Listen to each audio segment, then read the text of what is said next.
oleh mayoritas komputer pribadi di dunia. Dan Microsoft mulai menggunakan kekuatan tersebut sebagai senjata. Strateginya sederhana.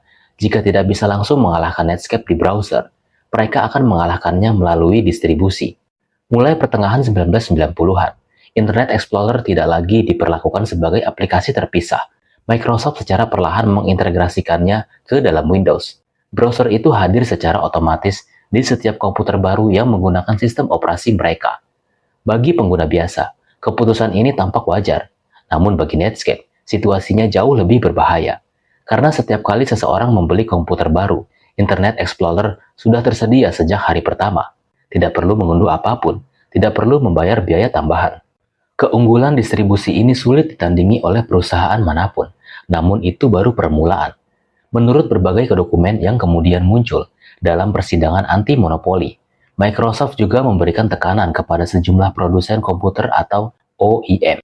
Perusahaan-perusahaan seperti Compaq, Dell, HP, dan lainnya sangat bergantung pada lisensi Windows untuk menjual produk mereka.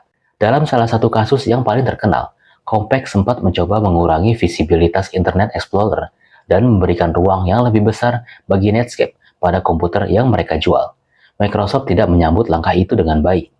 Dokumen pengadilan menunjukkan bahwa perusahaan tersebut memperingatkan Compaq bahwa tindakan tersebut dapat mempengaruhi hubungan bisnis mereka.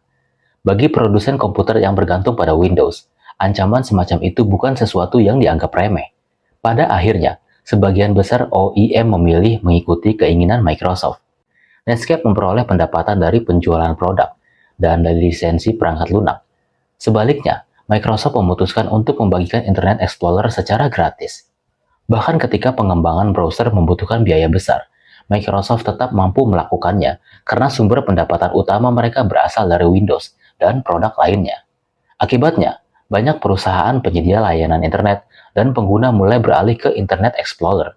Bagi Netscape, situasi ini seperti bertarung dengan lawan yang memiliki sumber daya tanpa batas. Puncak kontroversi muncul dari sebuah kalimat yang kemudian menjadi legenda dalam sejarah industri teknologi. Dalam persidangan antitrust, beberapa tahun kemudian, seorang eksekutif Intel bernama Stephen McGeady memberikan kesaksian mengenai pertemuan dengan petinggi Microsoft.